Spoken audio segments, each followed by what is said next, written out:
Hello दोस्तों, कैसे हैं आप सब। हम लोग क्लास 9 का केमिस्ट्री पढ़ रहे थे, lesson number 2। Class 9th chemistry, lesson number 2। आज हम सब पढ़ेंगे कि विलयन की सांद्रता के हिसाब से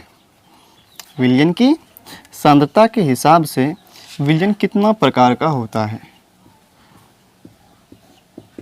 विलयन की सांद्रता के हिसाब से विलयन कितना प्रकार का होता है। पिछले वीडियो में हम लोग विलयन की सांद्रता के बारे में बात कर चुके थे कि अगर आप नहीं देखें पिछला वीडियो तो डिस्क्रिप्शन में लिंक होगा, उसको देख लीजिए। वैसे हम फिर एक बार बोल देते हैं कि विलयन के इकाई आयतन में या भार में विलय का जो मात्रा उपस्थित होता है उसे क्या कहते हैं हम लोग, विलयन की सांद्रता कहते हैं। और सूत्र भी बताए थे आपको हम लोग कि विलयन की सांद्रता का जो सूत्र होता है, विलयन की सांद्रता बराबर जो होता है वो होता है विलय की मात्रा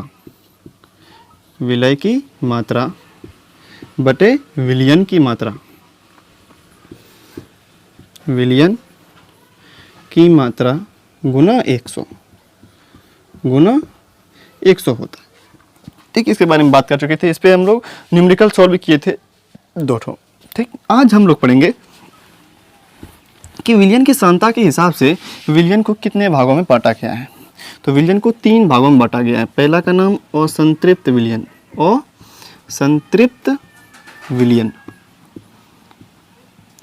दूसरा है संतृप्त विलयन, इंग्लिश में भी जान लीजिए। और संतृप्त को कहते हैं अनसैचुरेटेड सॉल्यूशन। इसको कहते हैं इंग्लिश में सैचुरेटेड सॉल्यूशन। और तीसरा का जो नाम है वो है अति संतृप्त विलयन।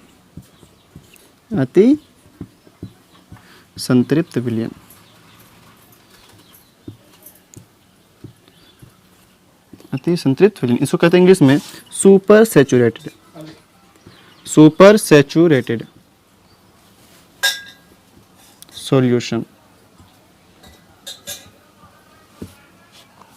ठीक, ये होता है विलयन की सांद्रता के हिसाब से। विलयन 3 प्रकार का होता है। पहला का नाम असंतृप्त विलयन, दूसरा का नाम संतृप्त विलयन, तीसरा का नाम अति संतृप्त विलयन। पहले के बारे में पढ़ते हैं, असंतृप्त विलयन के बारे में। ठीक,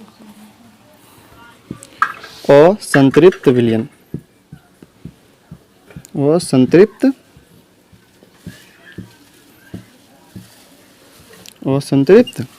के बारे में देखिए, वैसा विलयन जिसमें हम लोग विलय की कुछ और मात्रा घोल सकते हैं, तब वैसे विलयन को कहते हैं हम लोग असंतृप्त विलयन कहते हैं। क्या कहते हैं उसको? असंतृप्त विलयन। जैसे अगर बात करें कि एक बाल्टी पानी ले लें, उसमें हम लोग एक मुट्ठी चीनी दे दें। एक बाल्टी पानी लें पूरा भर करके, और इसमें थोड़ा सा चीनी दे दें, एक मुट्ठी, बहुत छोटा सा, इतना सा चुटक लीजिए, इसमें चीनी मिलाइए। ठीक, तो घुल जाएगा।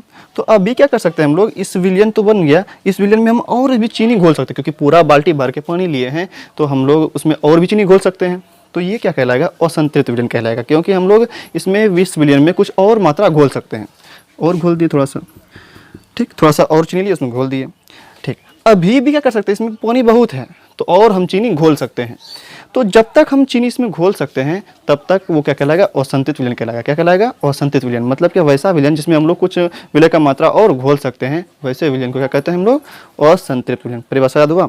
वैसा विलयन जिसमें विलय की कुछ और मात्रा घोली जा सकती है उसे असंतृप्त विलयन कहते हैं। ठीक, अब इसको भी 2 भागों में बांटा गया है। कितने भागों में बांटा गया है? इसको 2 भागों में बांटा गया है। पहला का नाम है तनु विलयन, और दूसरा का नाम है सांद्र विलयन।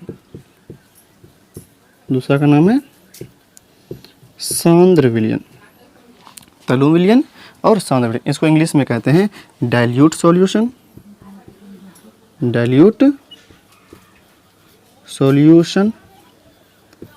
इसको कहते हैं हम लोग कंसंट्रेटेड सॉल्यूशन। सॉल्यूशन। इसको इस शॉर्ट में हम लोग कॉन्क भी कहते हैं, कॉन्क, कंसंट्रेटेड। ठीक, अब तनु विलयन किसको कहते हैं इसके बारे में पढ़ते हैं।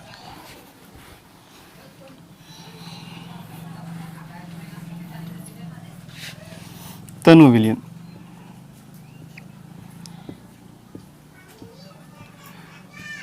और दूसरा क्या है, सांद्र विलयन।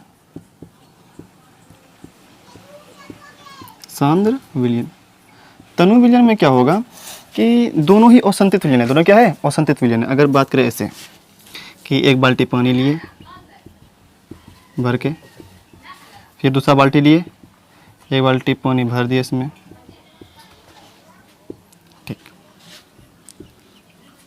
अब देखिए इसमें हम 10 ग्राम चीनी डालते हैं। कितना ग्राम डालते हैं, 10 ग्राम चीनी डालते हैं। इसमें हम डाल देते हैं 50 ग्राम। कितना ग्राम, 50 ग्राम। पानी बराबर है, चीनी इसमें 10 ग्राम, इसमें कितना है, 50 ग्राम। तब अगर 10 ग्राम इसमें चीनी है और दोनों इसमें क्या है, 50 ग्राम चीनी है, और वास्तव में देखा जाए तो इसमें हम दोनों में चीनी घोल सकते हैं। लेकिन अभी का बात करें, इसमें 10 ग्राम चीनी है, इसमें क्या है, 50 ग्राम चीनी है। तो जिसमें कम होगा, अगर तुलना करके देखें इससे क्या है, इसमें कम है।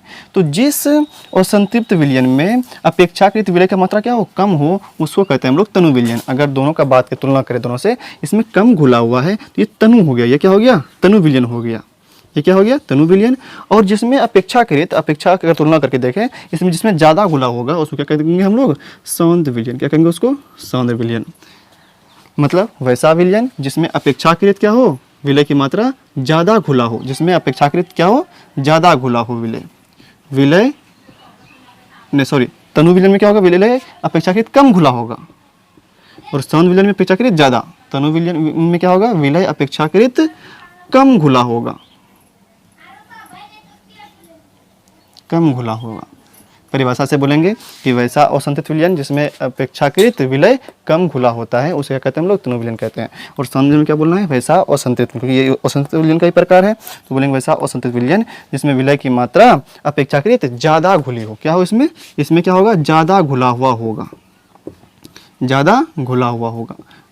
तुलना करके बोलना है कि अपेक्षाकृत क्या हो, ज़्यादा घुला हो, तो इसमें क्या होगा, सांद्र विलयन। दोनों का अगर तुलना करें, इसमें देखिए ना, इसमें 50 ग्राम है, इसमें 10 ग्राम है, पानी बराबर है, इसमें 50 ग्राम है, इसका मतलब ये सांद्र हो जाएगा, और इसको इसमें ज़्यादा है, इसमें कम है, इसको क्या बोलेंगे हम लोग, तनु विलयन बोलेंगे। अगला दूसरा नंबर पढ़ते हैं। दूसरा नंबर है संतृप्त विलयन। क्या है दूसरा नंबर, संतृप्त विलयन।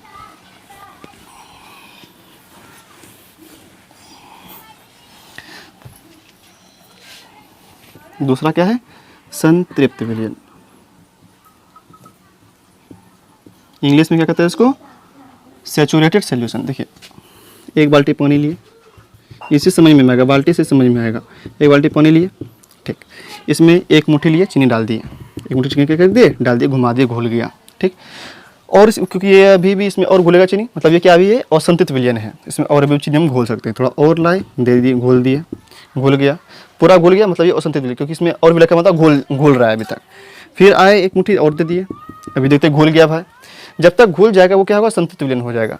लेकिन एक समय ऐसा आएगा कि जब चीनी आप देते जाइएगा तो क्या होगा, एक समय ऐसा आएगा कि चीनी घुलेगा नहीं। चीनी क्या होगा, घुलेगा नहीं, वो तली में आकर के क्या हो जाएगा, बैठना स्टार्ट हो जाएगा। तली में क्या हो जाएगा, बैठना स्टार्ट हो जाएगा। वो कितनों चीनी घुलिएगा, घुलेगा ही नहीं, क्योंकि उसका सीमा क्रॉस हो चुका है। अब तब जब घुलना बंद हो जाए और वो तली में आकर के बैठने लगे, तब हम बोलेंगे ये संतृप्त हो गया, इसका पेट भर चुका है, अब ये अपने अंदर चीनी घोल नहीं सकता, इसको बोलेंगे तब हम लोग संतृप्त विलयन। लेकिन जब तक घुल रहा है चीनी, उसको बोलेंगे असंतृप्त विलयन। लेकिन जैसे घुलना बंद हो जाए चीनी देने के बाद, वो चीनी नीचे आकर तली में बैठने लगे, तब उसको कहेंगे हम लोग संतृप्त हो गया, ये संतृप्त विलयन हो गया।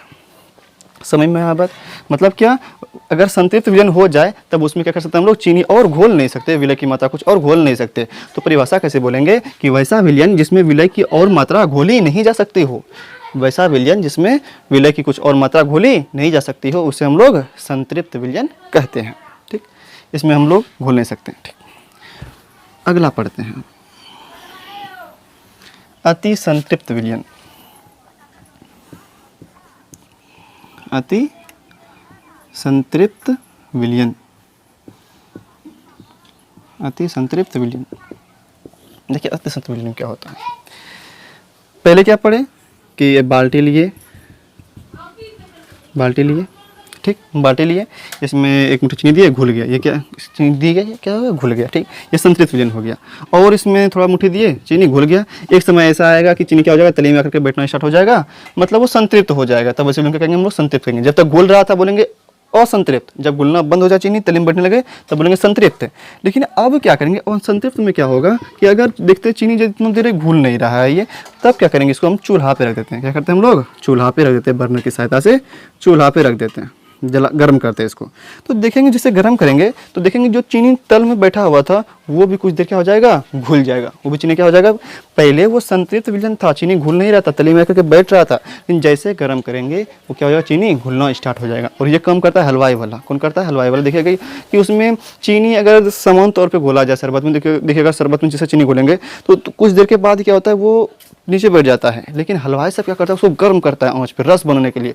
रस कितना गाढ़ा हो जाता है, मतलब क्या, ताप दे करके संतृप्त विलयन में हम लोग कुछ और मात्रा चीनी का घोल देते हैं। ये संतृप्त हो चुका था पहले, चल यहाँ चीनी यहाँ पे तल पे आकर बैठ रहा था, लेकिन हम क्या किए, ताप दिए तो और देखे चीनी इसमें घुल रहा है, और एक मुट्ठी दीजिएगा और घुल जाएगा चीनी।